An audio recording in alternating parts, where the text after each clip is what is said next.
उत्तर प्रदेश के जनपद आगरा में खाद्य सुरक्षा एवं औषधि प्रशासन की आयुक्त डॉक्टर रोशन जैकब के निर्देशन में औषधि विभाग ने करीब 9 महीने तक चली विस्तृत जांच के बाद करोड़ों रुपए के नकली ड्रग सिंडिकेट और रिलेबलिंग गैंग का पर्दाफाश किया है।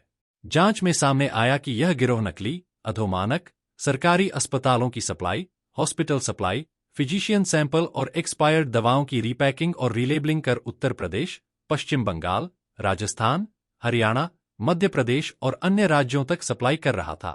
पूरे मामले में थाना कोतवाली में 3 अलग अलग एफआईआर दर्ज कर कुल 18 आरोपियों को नामजद किया गया है। सहायक औषधि आयुक्त अतुल उपाध्याय ने ब्रज दर्पण न्यूज नेटवर्क को बताया कि पूरे नेटवर्क का खुलासा टोरेंट फार्मास्यूटिकल्स की शिकायत के बाद शुरू हुई जांच से हुआ।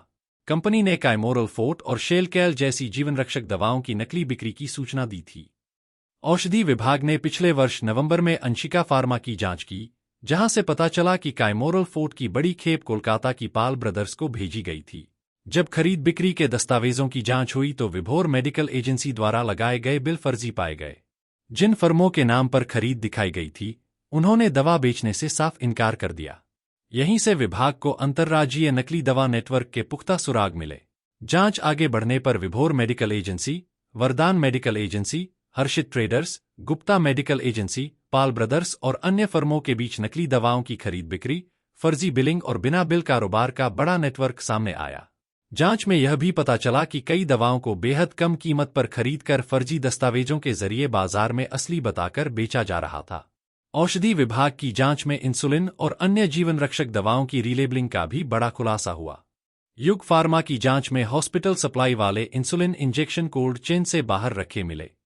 इन दवाओं से सरकारी अस्पतालों की मुहर हटाकर नए स्टिकर लगाए जा रहे थे। शारदा फार्मा और आरएमडी फार्मा की जांच में भी इसी तरह की अनियमितताएं सामने आईं। बाद में सीसीटीवी फुटेज से पता चला कि कार्रवाई के दौरान कुछ लोग संदिग्ध दवाओं के कार्टन पीछे के रास्ते से हटाकर फरार हो गए थे।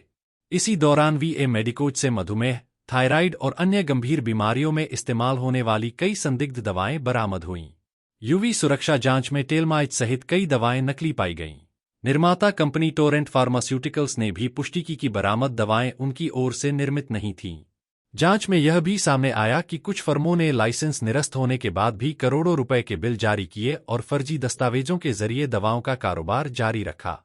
अब तक की कार्रवाई में विभाग 3.63 करोड़ रुपए से अधिक मूल्य की नकली और अवैध दवाएं जब्त कर चुका है। इनमें करोड़ों रुपए की इंसुलिन, वैक्सीन, डिफेंस सप्लाई की दवाएं, नकली ब्रांडेड दवाएं और जीवन रक्षक दवाएं शामिल हैं। इसके अलावा 58 थोक दवा फर्मों के लाइसेंस निरस्त या निलंबित किए जा चुके हैं। कई गोदाम सील किए गए हैं और 35 से अधिक संदिग्ध दवाओं के नमूने जांच के लिए भेजे गए हैं। हाल ही में औषधि आयुक्त डॉक्टर रोशन जैकब के नेतृत्व में विशेष टीम ने फव्वारा दवा बाजार, कम्मूटोला, मुबारक महल, नवाबिया मार्केट और अन्य क्षेत्रों में दोबारा छापेमारी की। इस दौरान मनी मेडिकल को सील किया गया, जबकि कई अन्य फर्मों की खरीद बिक्री पर रोक लगाई गई। विभाग ने रिकॉर्ड, कंप्यूटर, लैपटॉप और बिल भी जब्त किए हैं ताकि पूरे नेटवर्क की वित्तीय जांच की जा सके। विभागीय सूत्रों के अनुसार जांच के दौरान दवा व्यापारियों से अवैध वसूली की शिकायतें भी सामने आई हैं। इन आरोपों को गंभीरता से लेते हुए औषधि आयुक्त डॉक्टर रोशन जैकब ने स्पष्ट निर्देश दिए हैं कि यदि जांच में दवा व्यापार एसोसिएशन के किसी पदाधिकारी की संलिप्तता या अवैध वसूली के आरोप प्रमाणित होते हैं तो उनके खिलाफ भी कठोर कानूनी कार्रवाई की जाएगी।